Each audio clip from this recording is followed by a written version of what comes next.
Hello again. We're still in Unit 8, but this part of the video lecture will address specifically the critique assignment that we've got going on for this unit. So again, 2-week unit. At the end of that unit, we'll have critique number 2 due. And our biggest focus here, although there will be a couple areas covered, will be goal writing. Okay, so we've talked through a lot of these points, but these are, this page has a couple of notes as we conclude that section. Again, we're looking for SMART goals, measurable goals. Don't reference some random assessment that only your district or school is using. We generally are looking for 80% to see goal mastery. You'll notice that a lot of students, even without an identified disability, without any IEP, who are out in the population, general education, don't perform skills at 90 or 100% academically in many areas. So we don't want to set an unrealistic or unfair goal. 80% is generally a pretty good line, as we've talked about most situations. Use those verbs, and we can think about the Bloom's taxonomy verb. And here we have a list with some of those. Remember, not every single one of these will lend itself as well to measurement. So you want to pick ones that are measurable, but this is the place to get you started. So memorizing, we could look at solving. That would work nicely for accurately solving math problems of a given type of problem that you're examining for that IEP goal. For instance, this could be addition problems. This could be problems with integers. It could be isolating a variable with a multi-step equation. It all depends on the grade level and all depends on the student and the area of focus for that goal. But these verbs are a good place to get you started. So that'll get us to that Bloom's taxonomy component. Again, this is just a little page for you as you get started. And then a comment here regarding extended school year. So you'll want to consider this as we move into the critique as well. Again, extended school year is not summer school, okay? So when you're looking, it does occur during the summer generally, by the way, but it's not just a supplemental program. This really is something where we have to identify that a student is eligible and that there has been significant or severe regression. Okay, so you'll be wanting to take the data on the goals and progress monitor throughout to show whether a child requires an unreasonably long period of time to recoup or relearn those previous skills that the student had. CDE provides a visual chart, and you should be able to find on page 11 this flow chart, which is linked for you here in Canvas, and this will help with the decision-making process for extended school year.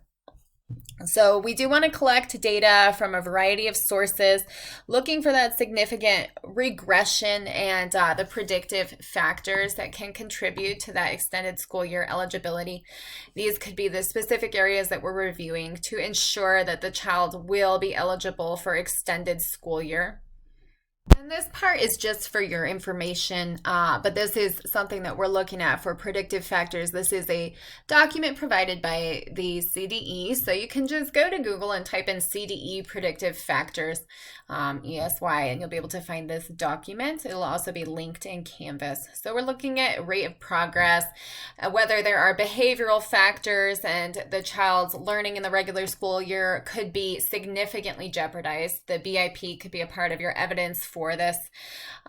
Could consider physical needs and basically what we need to know to determine that a child is eligible for ESY. And it is a fairly small percentage generally of students who receive this service with significant needs across areas. Okay, but we really want to look at the predictive factors, which are listed here. The regression that we see, so how long does a child take to regather basically and then demonstrate the skills that we had worked on and mastered or made progress on before a break. So a good time to look at this and examine this in particular is after a winter break, a fall break, a spring break, even a long weekend. What kind of issues are we seeing that could cause us significant problems after a summer vacation where a child takes an unreasonably long period of time to relearn and re-demonstrate again those skills, okay? So there is a presentation. There are several things included and linked here for you. You can see that the predictive factor worksheet is down below at the bottom, linked here for your review, but you can also find it just by going through the CDE website. Okay, state and district assessments. You're going to be linking these, and this is specific to Colorado. So if you're elsewhere, you'll want to do some research on your own state and district assessments. But generally, students will either take the assessment with or without accommodations, or a student may take the alternate assessment on those alternate standards. And we've talked through what a small percentage of the population that is, students with significant needs who are working off of those alternate standards. But some students with IEPs will take assessments without accommodations.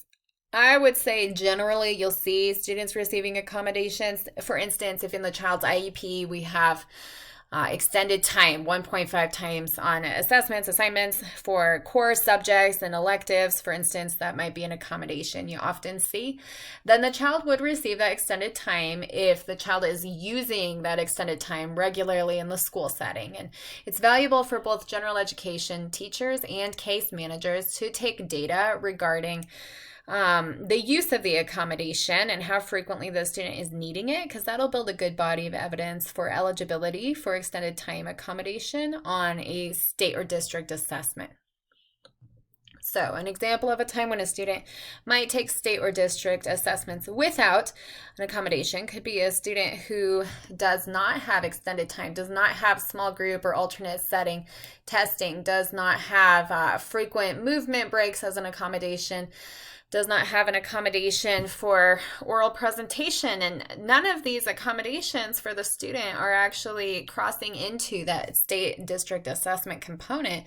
The child may take the assessment in a typical general education setting with peers in general education without any extended time. Okay, so here's a list of accommodations you might see that could influence the child's participation. And if you've got accommodations such as these, you'll want to provide, obviously, that small group, for instance, multiple breaks, additional breaks outside of what would be provided in general education setting, extended time, particular times of day, large print, etc. And then we'll also take a look here. So case managers, and it's just dependent upon your site who's responsible for this, whether it's an assessment specialist or an administrator or the department chair or the case managers themselves.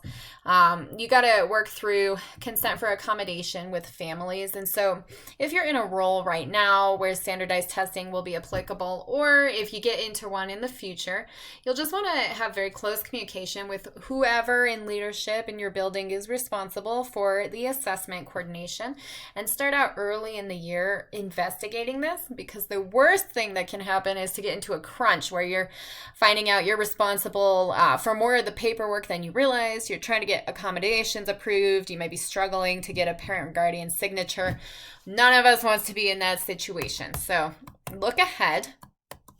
And on the IEP, you'll be selecting for any student when you're composing an IEP what type of participation in assessments will be happening. So for instance, you might pull down the drop down for all of the relevant assessments and say extended time 1.5 if that's in alignment with the accommodation that is in the student's IEP for regular participation.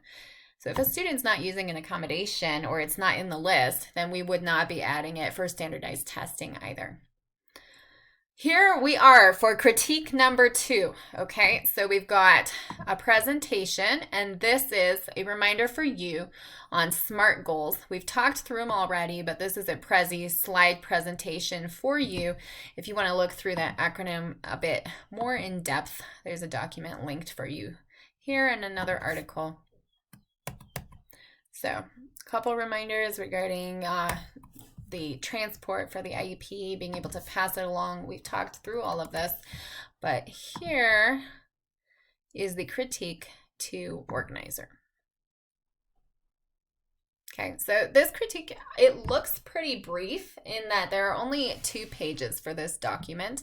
You'll notice that you're highlighting yes or no for whether each of these are present. So here's a sample goal.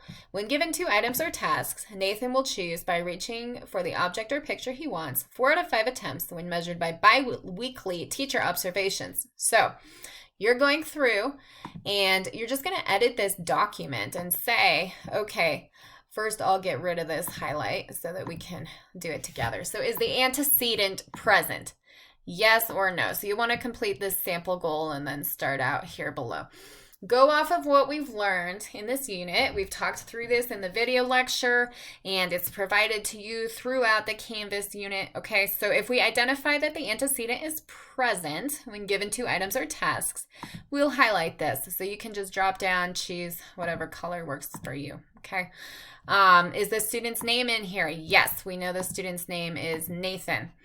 What will he do? He will reach for the object or picture he wants. Okay, so if we decide each of these things are in here by referring to this goal provided, then we'll highlight yes or no for each of these categories, okay? And that's all we need to do for these boxes, yes or no. But then down below, you're gonna use this space in each where this bold text is found.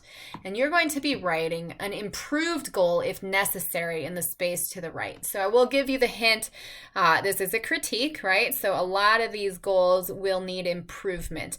And even if it's just a small tweak, I would encourage you to just write an improved goal. There's almost always something to further develop. Now you'll see this is awful right here. I don't even have to tell you that because you'll pick it up right away. Ethan does not listen well. What? I'm not going to start a goal like that. So already we know for a fact that one I just chose randomly is going to need to be rewritten and improved. And we need it to be in this format. Antecedent or condition. Name. What behavior are we looking for? What criteria are we using to know measurable criteria? Again, we need a number. If we don't have a number, we've got a problem. Okay, so Shanika's goal here, you already can scan it and see, look, there's no number. Okay, so we have a problem. This goal is not measurable. How will it be evaluated, and how often or on what schedule will that evaluation occur?